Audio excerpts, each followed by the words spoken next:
हम नहीं चाहते थे कि पिताजी से पैसे मांगें और अपने शौक पूरे करें। वहाँ से एक दिमाग में कीड़ा काटना स्टार्ट किया कि हमें कुछ ऐसा करना है जिससे इज्जत मिले, लोग पहचाने। जब पंक्चर की दुकान स्टार्ट की तो वहाँ पर हमारे साथ कुछ ऐसे इंसिडेंट हुए, पिताजी को नहीं पता था कि बेटा 4 पहिए की गाड़ी ले रहा है। शाम को जब उनके हाथ में चाबी थमाई, एक चीज़ हमेशा याद रखिए, मैं हमेशा सोचता हूँ कि कर्जा किसी से मत लीजिएगा।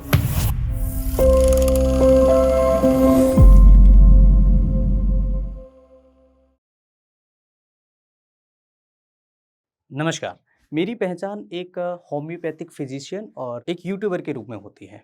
मैं एक ऐसे गाँव में पला-बड़ा हूँ जहाँ पर सुख-सुविधाएँ बहुत कम थीं और सपने बहुत बड़े थे। मैं चाहता था कि कुछ अच्छा करूँ और अपने परिवार की आर्थिक स्थिति को मजबूत करूँ। एक समय था, खेती करनी पड़ी। खेती करने के बाद जो पैसे मिलते थे उससे पढ़ाई स्टार्ट करी। पढ़ाई में पैसा लगाना स्टार्ट किया। फिर वहाँ से एक कलर की फैक्ट्री में काम करना स्टार्ट किया। कलर की फैक्ट्री में काम करना स्टार्ट किया तो वहाँ कलर बनता था और उस कलर को हम गाड़ियों में लोडिंग अनलोडिंग भी करते थे। चूँकि समय और परिस्थिति वो ऐसी थी कि पैसा चाहिए था। जब कक्षा 9 और 10 के एग्ज़ाम दे रहे थे, सरकारी स्कूल से हमने 10वीं के एग्ज़ाम दिए। वहाँ से एग्ज़ाम देने के बाद हम शहर में आते हैं। शहर में एक छोटा-सा जगह हमारे पिताजी खरीदते हैं, किसी से उधार लेके, कर्ज़े से लेकर के, और माँझी हमारी एक अंगूठी बेच करके उस उस मकान में, उस प्लॉट में 2 कमरे बनाते हैं। जो 2 कमरे बनाते हैं उसमें टीन डली होती है और वहाँ से जो टर्निंग पॉइंट थे जीवन के, वो बहुत बदलाव वाले थे। जब शहर में आ गए, 11th की पढ़ाई कर रहे थे तो पैसों की कमी खल रही थी। पैसों की कमी खल रही थी तो उस दौरान कुछ ऐसी घटनाएँ सामने आई, हमें लग रहा था कि कुछ सीखना चाहिए, कुछ करना चाहिए। पास में एक साइकिल पंक्चर की दुकान थी, गैस वेल्डिंग की दुकान थी, तो वहाँ बैठे, जब कभी समय मिलता था तो वहाँ बैठते थे, तो देखा करते थे कि कैसे ये पंक्चर बना रहे हैं, कैसे ये जोड़ रहे हैं, कैसे ये गैस वेल्डिंग कर रहे हैं। तो और लग रहा था कि पैसे की कमी थी, तो पैसे की कमी को पूरा करने के लिए कहीं न कहीं जितना कमा सकते हैं उतना कमाने के लिए हमने फिर सोचा, एक दिमाग में ख़्याल आया कि कहीं न कहीं हम भी एक पंक्चर की दुकान स्टार्ट करें। जब पंक्चर की दुकान स्टार्ट की तो वहाँ पर हमारे साथ कुछ ऐसे इंसिडेंट हुए। पहली बार कर रहे थे, कुछ समझ में नहीं आ रहा था कि कैसे करना है। साइकिल की पंक्चर तो बड़ी ईज़िली बना दी, लेकिन गैस वेल्डिंग का जो काम होता है, वो एक्सपर्ट व्यक्ति करता है। लेकिन हम एक्सपर्ट नहीं थे उस काम में, और उस काम को करते-करते जब 2-4 ऐसे ग्राहक आए, जिनकी किसी की टंकी खराब हो गई है, कई ऐसे काम आए जिनकी पेट्रोल की टंकी, गाड़ियों के पेट्रोल की टंकी लीकेज होती है।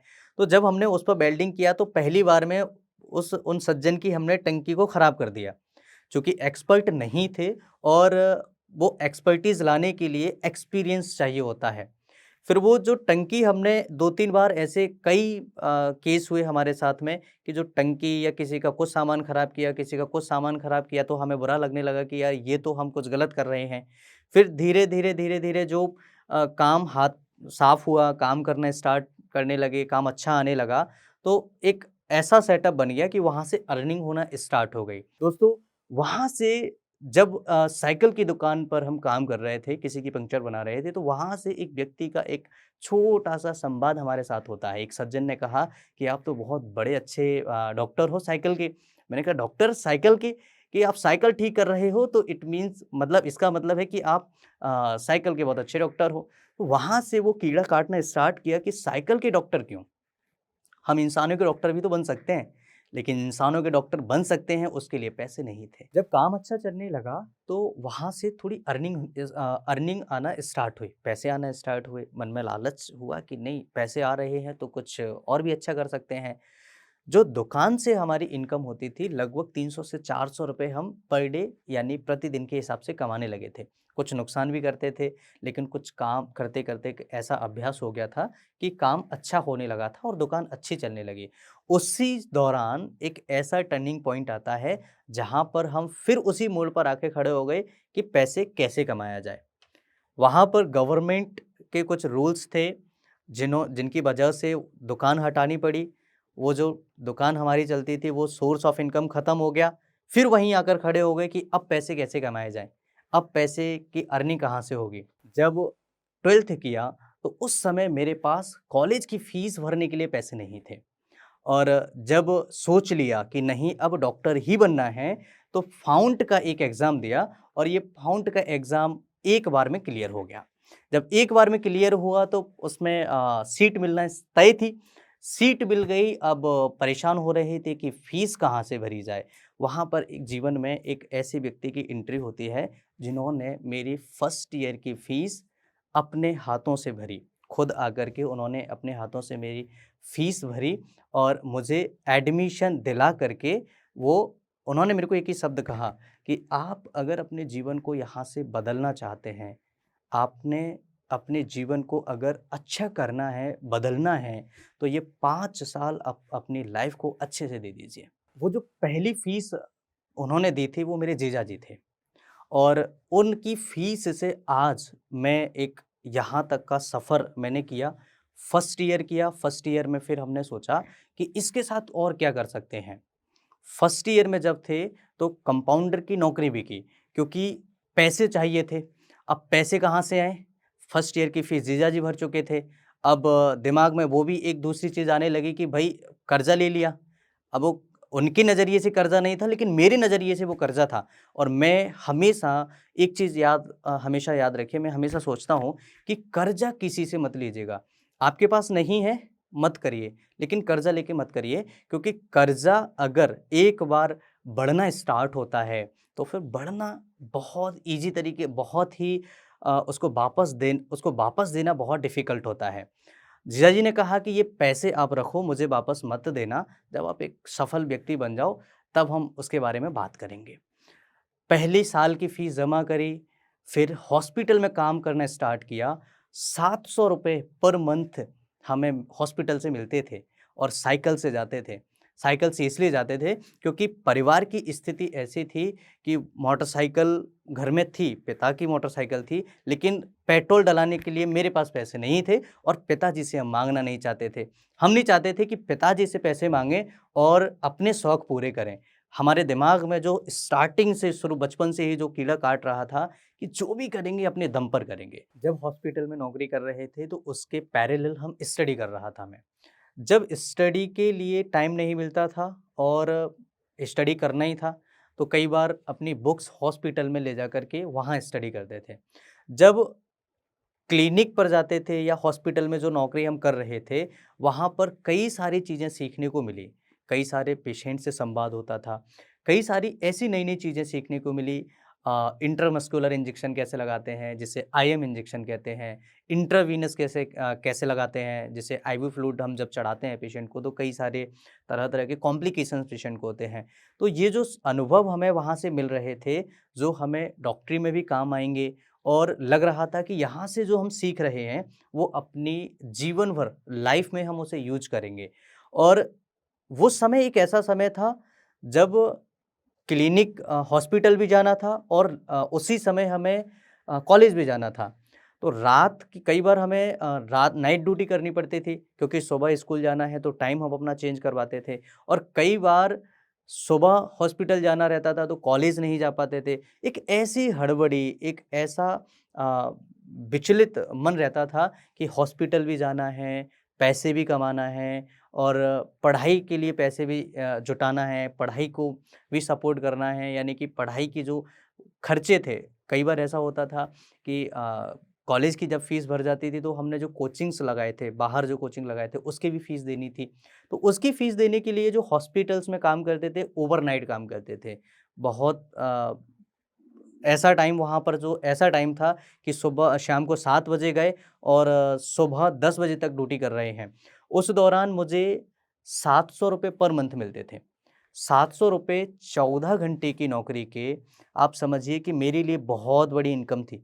₹700 की इनकम बहुत इम्पोर्टेंट थी मेरे लिए क्योंकि मुझे फ़ीस जमा करनी थी, मुझे पढ़ाई का खर्च उठाना था और जो डिफ़िकल्टीज़ लाइफ़ में आ रही थी, उसको ख़त्म करना था। वो डिफ़िकल्टीज़ को एक जीवन ऐसा बनाना था कि बहुत स्मूथ चले। पैसा जब आना स्टार्ट होता है, तो आपका माइंडसेट टोटली चेंज हो जाता है। साथ में डॉक्टर बन रहे थे, पैसा भी कहीं न कहीं आने लगा था। तो चीज़ें बदलने लगीं। वहाँ से जीवन में कुछ बदलाव शुरू हुए। सेकंड ईयर से हमने यूट्यूब के बारे में सुना। यूट्यूब की जर्नी कुछ ऐसी है कि यूट्यूब पर मैं स्टार्टिंग फेज़ में मुझे कुछ आइडिया नहीं था कि यूट्यूब से ये कर सकते हैं, यूट्यूब से पैसे कमा सकते हैं, यूट्यूब से कुछ होता है। मेरा एक दोस्त था, उसने कहा कि आप यूट्यूब पर कुछ न कुछ वीडियोज़ डालना स्टार्ट करिए, थोड़े बहुत टॉपिक्स डालना स्टार्ट करिए। उन्होंने मुझे थोड़ी हिंट दी थी कि यूट्यूब से आप कुछ कर सकते हैं, थोड़ा बहुत पैसा आता है। फिर हमने यूट्यूब पर थोड़ा काम करना स्टार्ट किया और पहला हमारा जो माइंडसेट था वो ये था कि हम जो पढ़ते हैं उन्हीं टॉपिक्स को हम यूट्यूब पर अपलोड करेंगे और केवल उसको हमें याद रखने के लिए या हमें ये लगता था कि कभी हमें कुछ अगर पढ़ना है तो हम रिपीट अपने ही वीडियो पे जाकर के हम पढ़ लेंगे। जब हमारी यूट्यूब की जर्नी स्टार्ट हुई थी, तब हमारे घर के 2 कमरे बने हुए थे और उसमें टीन डली हुई थी। यूट्यूब से हमें पहला जो चेक आया, वो लगभग 8,000 का था, 8 साढ़े 8,000 का था और ये चेक जब आता है, तो खुशी के मारे फूले नहीं समाते हैं। क्योंकि वो जो चेक था, वो ज़िंदगी का एक पहला ऐसा चेक था, जब सबसे ज़्यादा कमाई मेरे घर की सबसे ज़्यादा कमाई मैंने की थी। उस दौरान की भी बात कर रहा हूँ मैं, जब 8 साढ़े 8,000 का चेक आया था, जब वो पेमेंट आया था, तब भी मेरे पिता की तनख्वाह 4 से 5,000 हुआ करती थी। तो 4 से 5,000 की सैलरी में 4 बच्चों का पालन-पोषण करना बहुत बड़ा डिफ़िकल्ट काम था और जो कीड़ा दिमाग में काट रहा था कि नहीं अपने दम पर करना है, तो यूट्यूब से जो पहली इनकम आने के बाद खुशी हुई, वो मैं बयाँ नहीं कर सकता। और जब यूट्यूब पर धीरे-धीरे काम करना स्टार्ट किया, तो लगभग 6 से 7 साल हमें लगे 3 मिलियन फॉलोवर कंप्लीट करने में। धीरे-धीरे समय बीतता गया, डॉक्टरी की पढ़ाई पूरी होती गई और 2021 और 22 में हमने अपनी डॉक्टरी की पढ़ाई पूरी कर ली। 2021 के बाद जो जीवन में बदलाव हुए, वो तीसरा ऐसा पॉइंट था, जहाँ पर मेरे लिए और मेरे परिवार के लिए बहुत बड़ी खुशी का दिन था। चूँकि बच्चा डॉक्टर हो गया है, अब समय था क्लिनिक खोलने का या कुछ ऐसा सेटअप करने का जिससे अर्निंग स्टार्ट हो। चूँकि यूट्यूब से अर्निंग हो रही थी, तो ये भी विज़न था कि डॉक्टरी कंप्लीट करने के बाद में क्लिनिक भी खोलना है।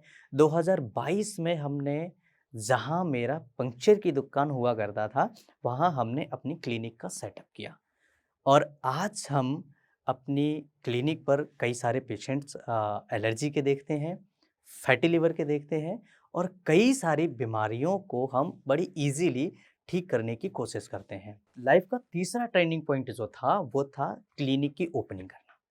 जब क्लिनिक की ओपनिंग हुई, तो घर में, परिवार में खुशी का माहौल था और वो खुशी का माहौल इसलिए था क्योंकि घर परिवार में आस-पास के एरियाज़ में कोई भी बच्चा ना कोई डॉक्टर था, ना कोई वकील था और ना कोई एक बड़े पद पर था।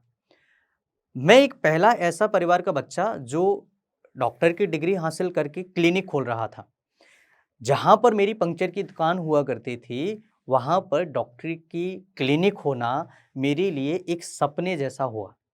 एक ऐसी फीलिंग जो शायद जीवन में सब कुछ मिल गया हो और एक परिवार की जो खुशी थी, माता-पिता की जो खुशी थी, उसका कोई ठिकाना नहीं था। क्योंकि बच्चा डॉक्टर होने के बाद जो खुशी होती है, घर परिवार की जो खुशी होती है, वो फीलिंग्स बताने लायक नहीं होती और वो चीज़ें जब धीरे-धीरे सेटल होती हैं, समय बीतता है, तो लगता है कि बहुत सारा कुछ समय ऐसा बीता जहाँ पर जहाँ पर खेतों में काम किया, कलर की फैक्ट्री में काम किया, कई और अन्य काम भी किए। वहाँ से क्लिनिक की ओपनिंग करना, ये बहुत बड़ा खुशी का दिन था। ये खुशी ऐसे तब्दील हुई कि जहाँ पेट्रोल डालने के लिए पैसे नहीं थे गाड़ी में, वहाँ फिर हम 4 पहिए की गाड़ी से क्लिनिक जा रहे हैं। और वो 4 पहिया की जो गाड़ी थी, वो पिताजी को एक ऐसा गिफ्ट था, पिताजी को नहीं पता था कि बेटा 4 पहिए की गाड़ी ले रहा है। शाम को जब उनके हाथ में चाबी थमाई, तो उनका खुशी का ठिकाना नहीं था और वो जो चाबी थमाई थी, उसके बाद हम भी नहीं रुके। उसके बाद लगातार मेहनत करते गए और क्लिनिक पर आज की डेट में बहुत सारे पेशेंट आते हैं और यूट्यूब से और क्लिनिक से बहुत अच्छी अर्निंग करते हैं। क्लिनिक के अलावा यूट्यूब से जो अर्निंग हो रही है वो लगभग 2 से 3 लाख के बीच में अर्न कर रहे हैं।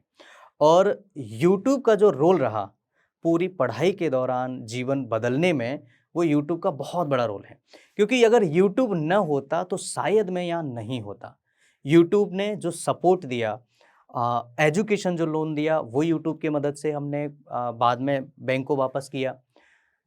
घर की जो स्थितियाँ थीं, जब घर में बहुत ज़्यादा पैसे की कमी थी, तंगी थी और ऐसी चीज़ें थी कि ये नहीं खरीद सकते, वो नहीं खरीद सकते और पेट्रोल डलाने तक मेरे पास पैसे नहीं हुआ करते थे, तो गाड़ी खरीद ली। फिर किसी कारणवश से जो मकान पिताजी ने बनाया था वो बिक गया। उसके बेचने के उस मकान को बेचने के बाद फिर हमने अपना खुद का 3 मंजिल मकान बनाया। ये सब संभव हुआ यूट्यूब से।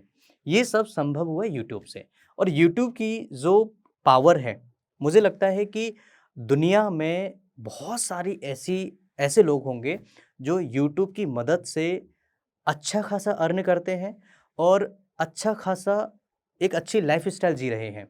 अगर मैं ये कर सकता हूँ यूट्यूब की मदद से, तो आप भी कर सकते हैं। और मुझे लगता है कि एक बंधा उटीला गाँव का जो छोटा-सा बच्चा एक ऐसी जगह पर रहता था जहाँ कोई सुख-सुविधाएँ नहीं थी, लेकिन वहाँ से उठ के यहाँ तक आना, एक यूट्यूब से अच्छी अर्निंग करना, क्लिनिक का सेटअप करना, एक अच्छा डॉक्टर बनना, हज़ारों लाखों पेशेंट्स को ठीक करना, अगर मैं कर सकता हूँ तो जीवन में कोई भी कर सकता है। आज मेरे लिए गर्व का पल है, क्योंकि जो स्टॉक ने मुझे वो जो मौका दिया है, उसके लिए मेरे लिए बहुत बड़ा दिन है। जो स्टॉक और उनकी पूरी टीम को सदिल से धन्यवाद देता हूँ कि मेरी जो जर्नी थी, उस जर्नी को आप लोगों तक पहुँचाया। जो स्टॉक का बहुत बड़ा शुक्रिया अदा करना चाहूँगा और इसी के साथ मैं विदा लेता हूँ। नमस्कार।